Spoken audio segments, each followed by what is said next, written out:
Halo sobat, selamat datang di channel Gudang Baca. Jangan lupa like, share, dan subscribe, agar tidak ketinggalan video berikutnya. Selamat membaca. Pengertian statistik. Secara etimologi, kata statistik berasal dari bahasa Latin, status yang artinya negara, atau kata stat dalam bahasa Belanda. Pada mulanya, kata statistik diartikan sebagai bahan keterangan atau data, baik data kuantitatif ataupun data kualitatif yang dibutuhkan oleh suatu negara. Dalam Kamus Bahasa Indonesia, statistika diartikan dalam dua pemaknaan. Pertama, statistika sebagai ilmu statistik, dan kedua, statistika diartikan sebagai ukuran yang diperoleh atau berasal dari sampel. Sujana 2000 menyatakan kata statistik dipakai untuk menyatakan kumpulan data, bilangan maupun non-bilangan yang disusun dalam tabel dan atau diagram yang melukiskan atau menggambarkan suatu persoalan. Statistika adalah pengetahuan yang berhubungan dengan cara pengumpulan data, pengolahan atau penganalisaannya dan penarikan kesimpulan berdasarkan kumpulan data dan penganalisaan yang dilakukan. Statistik diartikan sebagai kumpulan bahan keterangan yang berbentuk angka-angka. Sudiono, 2000. Pengertian statistik sebagai data yang berbentuk angka-angka masih digunakan oleh berbagai bidang kehidupan. Misalnya pada bidang lalu lintas digunakan istilah statistik kecelakaan. Di sekolah-sekolah digunakan istilah data statistik. Pada bidang penelitian istilah statistik dibedakan dengan istilah data kuantitatif. Data kuantitatif diartikan sebagai data berbentuk angka-angka, sedangkan istilah statistik diartikan sebagai metode mengolah dan menganalisis data kuantitatif.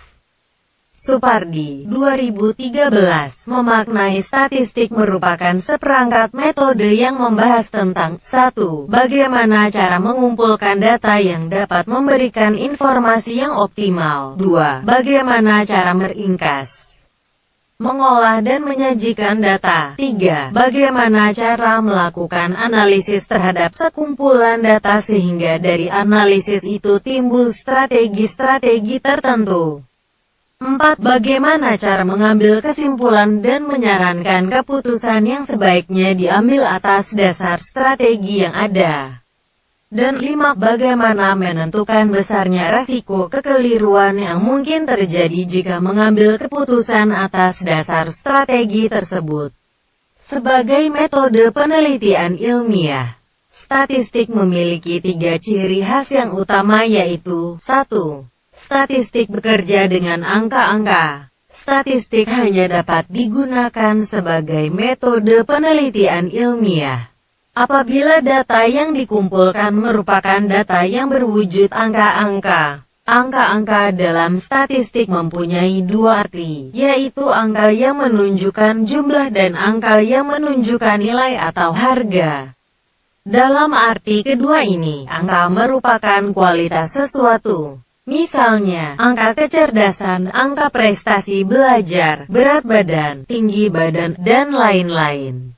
2. Statistik bersifat objektif. Dalam hal ini, Hadi, 2002, dengan tegas mengemukakan bahwa kerja statistik menutup pintu masuknya unsur-unsur subjektif yang dapat menyulap keinginan menjadi kenyataan, tidak dapat berbicara lain kecuali apa adanya. Adapun apa arti dan bagaimana menggunakan kenyataan-kenyataan statistik itu adalah persoalan-persoalan lain yang berada di luar kompetensi statistik. Hal ini tidak berarti bahwa setiap penelitian menggunakan metode statistik akan menghasilkan sesuatu hasil yang benar-benar objektif. Objektif atau tidak suatu hasil kerja statistik masih harus ditentukan oleh relevansi dari teknik yang digunakan dengan keadaan atau jenis data yang sedang dihadapi. 3. Statistik bersifat universal. Statistik bersifat universal maksudnya bahwa statistik dapat digunakan hampir pada semua bidang penelitian. penelitian-penelitian dalam ilmu eksakta, sosial dan budaya. Semuanya dapat menggunakan statistik dengan keyakinan penuh. Klasifikasi statistika dilihat dari fungsinya. Statistik dibedakan kepada dua bagian yaitu 1.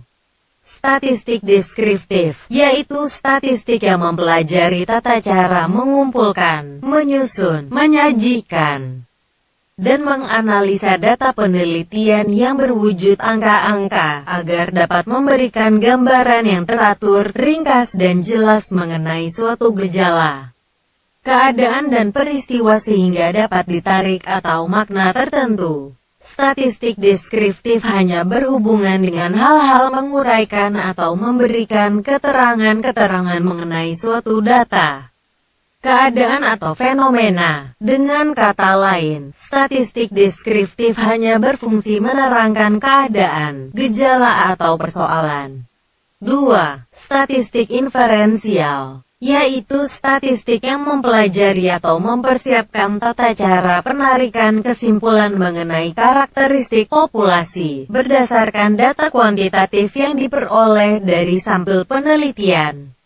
Penarikan kesimpulan mengenai karakteristik populasi berdasarkan data sampel yang diambil dari populasinya, disebut generalisasi atau induksi. Karena itu statistik inferensial juga dikenal sebagai statistik induktif. Di samping fungsi generalisasi, statistik inferensial juga menyediakan aturan-aturan tertentu dalam rangka penyusunan atau pembuatan ramalan maupun penaksiran. Berdasarkan ruang lingkup penggunaannya, statistika dapat diklasifikasikan sebagai berikut. 1. Statistik pendidikan adalah statistik yang digunakan atau diterapkan pada bidang atau disiplin ilmu pendidikan.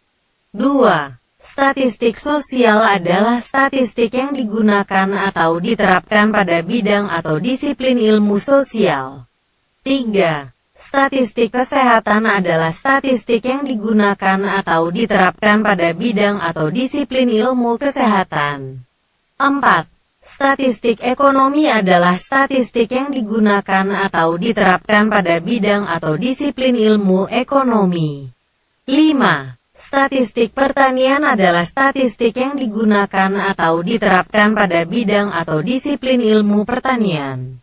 6. Statistik bidang ilmu kajian lainnya. Berdasarkan indikator yang dianalisis, statistik dapat diklasifikasikan kepada 1. Statistik parametrik adalah statistik yang parameter populasinya harus memenuhi syarat-syarat tertentu seperti data berskala interval atau rasio. Pengambilan sampel harus random, berdistribusi normal, memiliki variansi yang homogen, model regresinya linear. Dalam statistik parametrik, indikator-indikator yang dianalisis adalah parameter-parameter dari ukuran objek yang bersangkutan. 2. Statistik non-parametrik adalah statistik yang parameter populasinya bebas dari keharusan terpenuhinya syarat-syarat tertentu sebagaimana halnya dengan statistik parametrik. Dalam statistik non-parametrik, indikator-indikator yang dianalisis adalah sisi lain dari parameter ukuran objek yang diteliti. Penelitian ilmiah. Penelitian ilmiah merupakan istilah yang sering digunakan untuk menyatakan kegiatan para ilmuwan atau peneliti yang berusaha membahas suatu masalah dengan metodologi tertentu. Jadi, penelitian ilmiah tidak cukup dilakukan hanya dengan menggunakan cara-cara yang dapat dipertanggungjawabkan secara ilmiah. Cara-cara tersebut pada hakikat menggunakan metode berpikir deduktif dan induktif. Gabungan dua metode berpikir deduktif dan induktif disebut metode ilmiah. Surya Sumantri, 2007. Metode ilmiah menjawab masalah dengan dua metode berpikir, yaitu metode berpikir deduktif dan metode berpikir induktif. Metode berpikir deduktif menggunakan kaedah-kaedah umum untuk menjawab masalah yang bersifat khusus. Sedangkan metode berpikir induktif menggunakan data yang bersifat khusus untuk menarik kesimpulan yang bersifat umum. Pada penelitian ilmiah, proses berpikir deduktif menggunakan teori dan proses berpikir induktif menggunakan statistik. Kebenaran yang diungkapkan secara mendalam dengan tidak terlalu menghiraukan kegunaannya menghasilkan pengetahuan yang disebut dengan ilmu. Pengetahuan itu diungkapkan atas dasar keinginan untuk diketahui semata-mata sampai memperoleh kejelasan tentang mengapa demikian atau apa sebabnya harus demikian dengan cara-cara ilmiah. Sifat ilmiah di dalam ilmu dapat diwujudkan apabila memenuhi syarat-syarat sebagai berikut. 1. Ilmu harus memiliki objek. 2. Ilmu harus memiliki metode. 3. Ilmu harus sistematik. 4. Ilmu harus bersifat universal. Ilmu dapat dibedakan menjadi dua kelompok besar, yakni 1. Ilmu yang objeknya benda alam dengan hukum-hukumnya yang relatif bersifat pasti dan berlaku umum disebut ilmu alam, ilmu pasti, ilmu eksakta. 2. Ilmu yang objeknya dipengaruhi oleh manusia termasuk juga manusia itu sendiri, sehingga hukum-hukum alam karena bersifat relatif dan kurang pasti disebut ilmu sosial. Berkenaan dengan istilah penelitian ilmiah harus menyandang sifat-sifat berikut. 1. Penelitian sebagai kegiatan ilmiah berupaya menggali dan mengembangkan ilmu pengetahuan dari sumber-sumber primer dalam upaya menemukan prinsip-prinsip hukum-hukum, dalil-dalil, teori-teori dan generalisasi yang berlaku umum mengenai suatu macam atau suatu jenis dan tiap-tiap sesuatu di dalam satu macam atau jenis yang diteliti. 2. Penelitian mempergunakan cara kerja dengan prosedur yang teliti, sistematis dan dapat dipertanggungjawabkan sebagai proses yang memberi kemungkinan tertinggi bagi tercapainya ilmu pengetahuan yang benar. 3. Penelitian mendasarkan diri pada ilmu pengetahuan dan pengalaman yang selama ini telah dicapai dan diterima kebenarannya dalam upaya untuk menemukan ilmu pengetahuan yang baru. 4. Penelitian mengumpulkan data secara objektif atau tidak berat sebelah dalam arti tidak hanya menghimpun data yang mendukung kebenaran hipotesis atau sebaliknya tidak sekedar menolak hipotesis. 5. Penelitian mengolah data dan menyajikannya secara sistematis baik secara kualitatif maupun secara kuantitatif. 6. Hasil penelitian dilaporkan secara rasional dan logis dalam berbagai bentuk penulisan ilmiah sesuai dengan maksud dilakukannya suatu penelitian. Fungsi teori pada penelitian ilmiah. Menurut Kerlinger, 1990, teori ialah seperangkat konstruk konsep batasan dan proposisi yang menyajikan pandangan sistematis tentang fenomena dengan merinci hubungan-hubungan antar variabel dengan tujuan menjelaskan dan memprediksikan gejala tersebut. Berdasarkan definisi yang dikemukakan Kerlinger tersebut, dapat dipahami bahwa teori mengandung tiga aspek, yaitu penjelasan tentang konsep, penjelasan tentang hubungan antar konsep, hubungan fenomena, dan prediksi yang didasarkan pada sifat hubungan antar fenomena.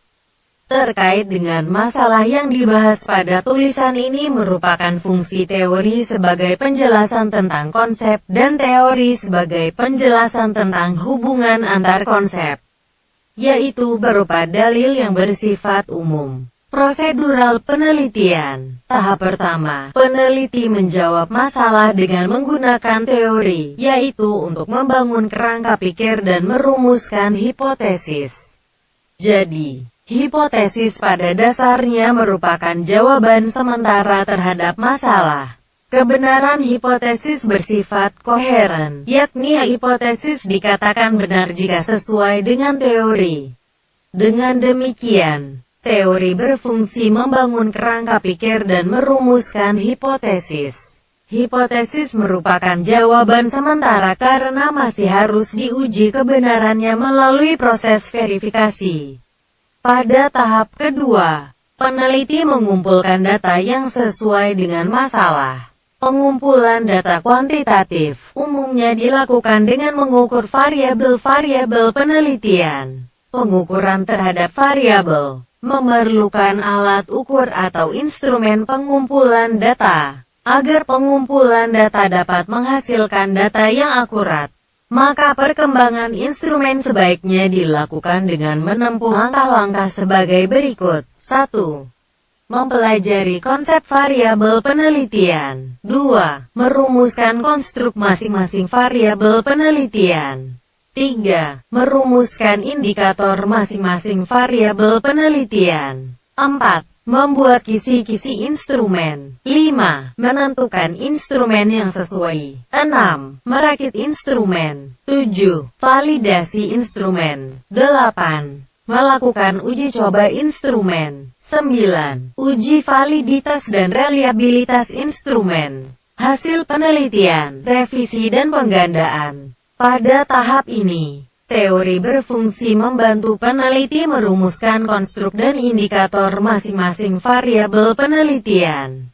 Dalam hal ini, tugas peneliti adalah mengupayakan konsep teoretik masing-masing variabel yang masih bersifat abstrak menjadi konsep bersifat operasional dan mendekati fakta empiris yang dirumuskan dalam bentuk indikator variabel penelitian. Fungsi statistik dalam penelitian ilmiah selanjutnya. Sugiono, 2004, menjelaskan fungsi statistik dalam penelitian sebagai berikut. 1. Alat untuk menghitung besarnya anggota sampel yang diambil dari suatu populasi. Dengan demikian jumlah sampel yang diperlukan lebih dapat dipertanggungjawabkan. 2. Alat untuk menguji validitas dan reliabilitas instrumen. Sebelum instrumen digunakan untuk penelitian, maka harus diuji validitas dan reliabilitasnya terlebih dahulu. 3. Teknik-teknik untuk menyajikan data, sehingga data lebih komunikatif. Teknik-teknik penyajian data ini antara lain, tabel, grafik, diagram lingkaran dan piktogram. 4. Alat untuk analisis data seperti menguji hipotesis penelitian yang diajukan. Dalam hal ini statistik yang digunakan antara lain korelasi, regresi, t-test, ANOVA dan sebagainya. Keterkaitan teori dan statistik pada penelitian ilmiah. Penelitian ilmiah menggunakan dua metode berpikir dalam menganalisa dan menjawab masalah, yaitu metode deduktif dan metode induktif. Metode berpikir deduktif digunakan terutama untuk membangun kerangka pikir dan perumusan hipotesis. Perumusan kerangka pikir dan hipotesis penelitian didasarkan kepada teori yang relevan dengan masalah. Penggunaan metode berpikir dilakukan untuk pengujian hipotesis. Dalam hal ini, berpikir induktif dilakukan dengan bantuan statistik. Dengan demikian, teori dan statistik mempunyai keterkaitan dalam menganalisa masalah penelitian dan menarik suatu kesimpulan. Penggunaan teori dan statistik dalam menarik kesimpulan penelitian diharapkan dapat meningkatkan ketelitian dan kebenaran hasil penelitian.